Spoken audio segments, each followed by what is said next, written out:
What's on, ladies and gentlemen? My name's Ross, I like games, and today we need to talk a bit more about the Genesis Keyforge role-playing game. You see, Genesis is basically a role-playing system made by FFG, Fantasy Flight Games. And we found out a little while ago that a sourcebook is being made. Hopefully it's going to be out fairly soon. I've got it on pre-order. And I don't play RPGs, right? But I've got it on pre-order. And it's going to be called Secrets of the Crucible, and it's going to be an RPG you can play with the Crucible. Now, first of all, I want to get a group together to play this. It looks amazing. Secondly, I don't care if you play this or not. Because the fact of the matter is, if you have an interest in Keyforge like I do, and you have an interest in the lore of Keyforge like I do, this is going to be one of the very, very best ways to find out more about the Crucible and the races and Keyforge and just all the fun things. You don't need to play this to be excited about it. But we've just had confirmation about a Secrets of the Crucible role-playing supplement. And what's really, really cool here is that it's called Mutant Invasion, and it is blatantly the equivalent in the role-playing game of the Mass Mutation expansion. Mass Mutation, of course, is the next one that's going to be coming along. It is... We've been looking at cards for it for the last couple of weeks. We've seen a bunch about it. And now we've got confirmation that that's going to be making its way explicitly into the role-playing game as well. As it says in the blurb, the introduction of mysterious dark amber has welcomed in a flood of mutation, as once familiar giants, thieves, demons, knights and others become forever changed. Some rejoice in the changes, while others see them as heresy and fight to eradicate the dark amber and its effects. Which side of the conflict will you take? And we've seen this in some of the Mass Mutation cards we've seen already. So we had a look at the card Particle Sweep the other day that lets you deal 2 damage to a creature. If it's a mutant creature, you destroy it instead. So we've seen a little bit of love for this, and we know we've been told in Crucible Cast that Sanctum as a house are going to be, well, let's say largely anti-mutant, though we will still see some mutants, like Bulwark for instance, making their way into the Saurian house. So this all sounds kind of fun. Now, what you actually get in the pack is 40 oversized cards stuffed with information for players and games masters alike. A new playable species, rules for incorporating Dark Amber into your games, adventure builders, locations, and over 30 non-player character adversaries to populate your adventures. Now, look, if you plan on playing the Genesis Keyforge RPG, this is awesome, because it's bringing more from Keyforge into your game. That is great. If you don't, this is going to give you proper official lore on a whole bunch of different characters, locations, and all sorts. One of the cards we've been shown, for instance, is Stall Shop. And it just gives you a big paragraph there explaining about all the different things you can buy there, like Ambread and Ambrew.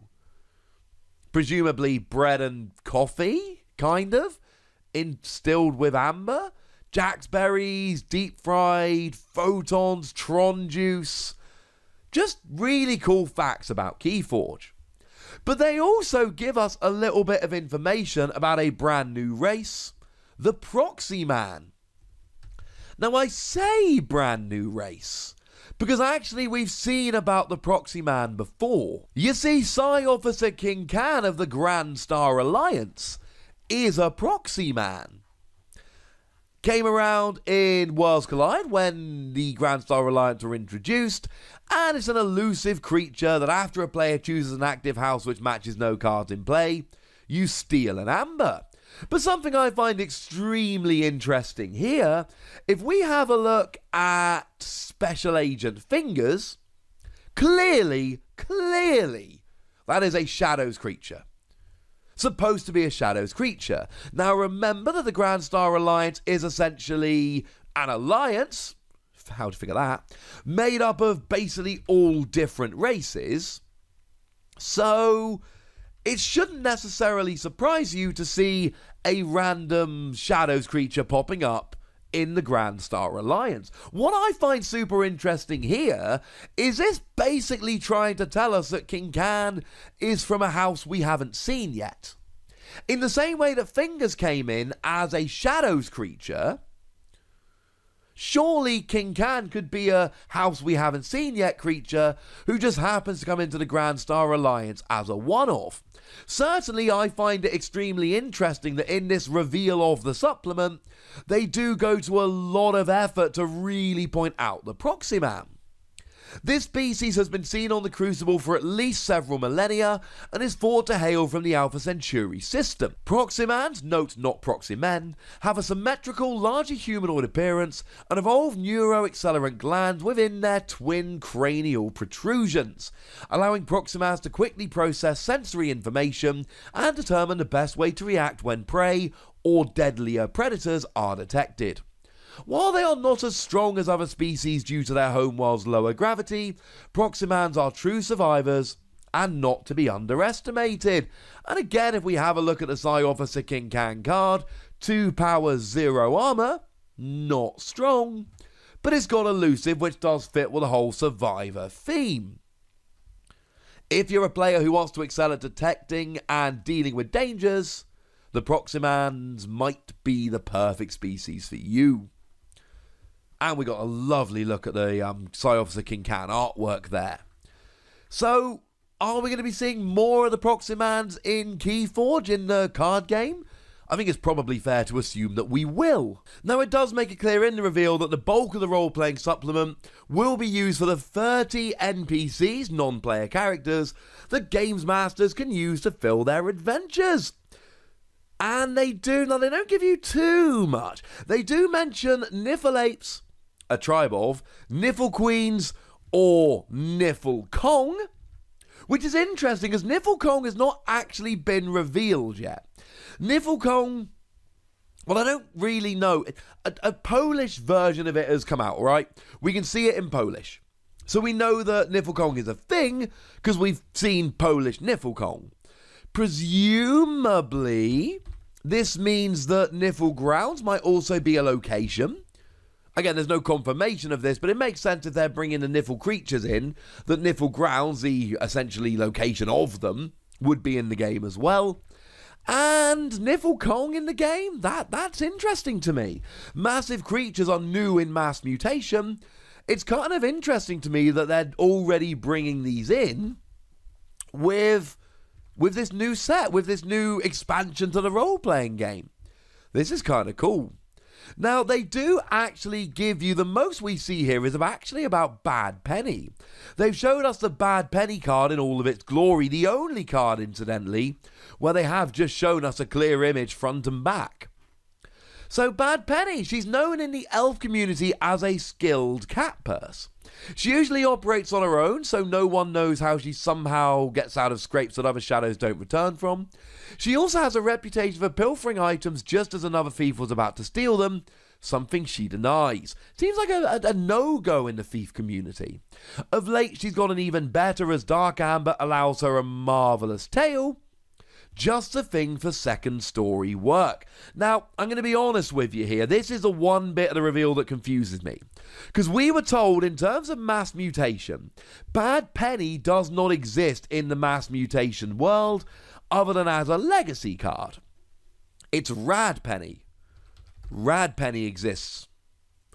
So why then do we get Bad Penny as a card in the set? And why does it specifically refer to her tail when Bad Penny doesn't have the tail, Rad Penny has the tail? Unless it's just getting confusing at this point, alright? If they're going to be separate cards in the card game, I think they should maybe be treated a bit separately in the role-playing game. It's a little bit weird.